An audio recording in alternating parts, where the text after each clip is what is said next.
Compost ખાતર બનાવવા માટે અંદર જોઉં છું લાકડાનું ભૂસું છે, આ વર્મી કમ્પોસ્ટ છે.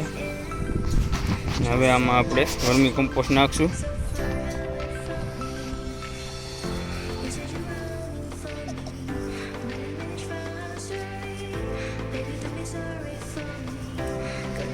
ત્યારબાદ આમાં થોડુંક આપણે જીવામૃત નાખશું.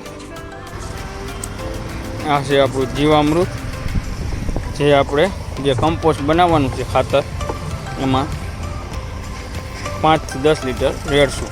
એ રીતે સ્ટેપ બાય સ્ટેપ એક એક લેયર બનાવતા જઈશું. તમે જોઈ શકો છો. હવે આપણે જીવામૃત આમાં એડ કરી રહ્યા છીએ.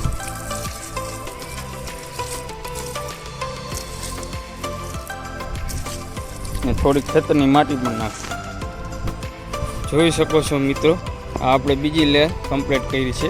આવી જ રીતે હજી 2 લેયર બીજી કરવાની છે, જે કમ્પોસ્ટ આપણા ડ્રેગન ફ્રૂટ માટે બનાવવા માટે તૈયાર કરી રહ્યા છીએ.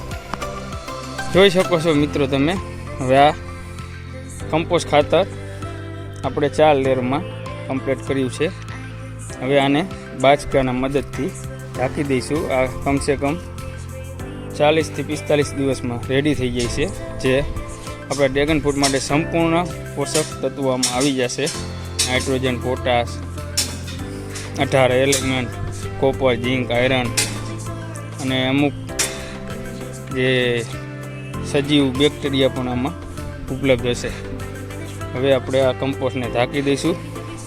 તમારે કોઈને બનાવવું હોય તો આ રીતે બનાવી શકો છો.